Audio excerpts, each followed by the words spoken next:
Hello friend, જય શ્રી કૃષ્ણ। આજે આપણે કસોરી બનાવશું। તો કસોરી બનાવવા માટે એક કાઠોટ લઈશું, તેમાં 1 વાટકો મેંદાનો લોટ નાખશું, 1 વાટકો ઘઉંનો લોટ નાખશું, જરૂર પ્રમાણે મીઠું અને 4 ચમચી જેટલું ઘીનું મોણ ઉમેરીશું અને મુઠ્ઠી બંધ કરીને આ રીતે બેન્ડ થાય એ પ્રમાણે આપણે મોણ ઉમેરીશું। તો આપણું એ મોણ એકદમ પરફેક્ટ છે।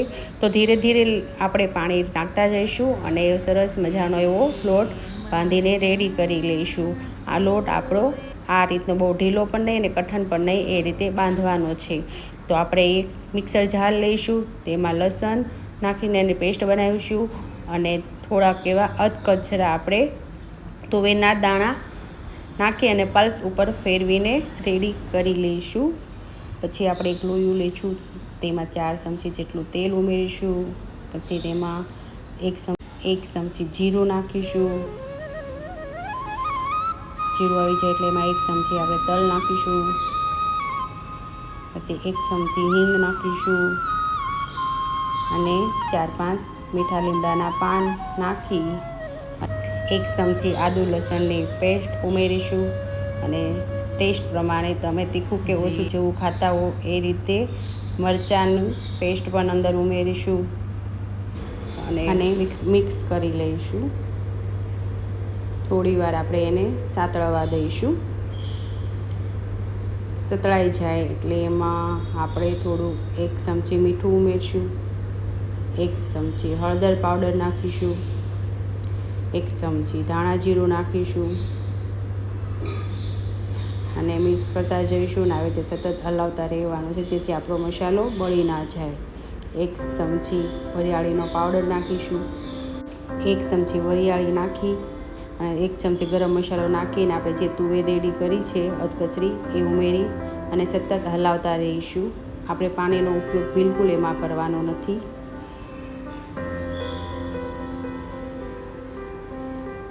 એને અધકચરા ધાણા નાખીશું, ગરમ મસાલો નાખીશું અને લીલા ટોપરાનું સીણ કર્યું છે એ નાખીશું, 1 ચમચી ખાંડ નાખીશું અને અડધું લીંબુનો રસ ઉમેરીશું। આવી રીતે બધું મિક્સ કરીને હલાવતા રહેવાનું છે, જેથી નીચે બેસી ના જાય। અને 1 ચમચી મેં અહીં બેચેનનો લોટ છે જે શેકીને રેડી કરેલો છે તે ઉમેર્યો છે અને ડ્રાયફ્રૂટ નાખ્યા છે। તમે ડ્રાયફ્રૂટ નાખી અને એક સરખા બોલ આપણે નાના રેડી કરી લઈશું। પછી જે આપણે લોટ બાંધ્યો છે એમાંથી એક લોવો નાની એવી પૂરી બને, આપણે જે રીતે આ ગોળીવાળી છે ને એમાં બરાબર મસ્ત કચોરી બનીને રેડી થાય એ રીતને આપણે નાની પૂરી બનાવવાની છે।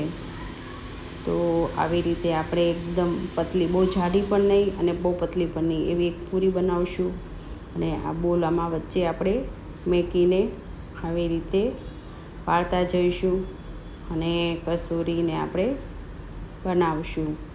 તો આવી રીતે તમે વાળશો ને તો તમારી કચોરી તૂટશે પણ નહીં તેલમાં નાખ્યા પછી।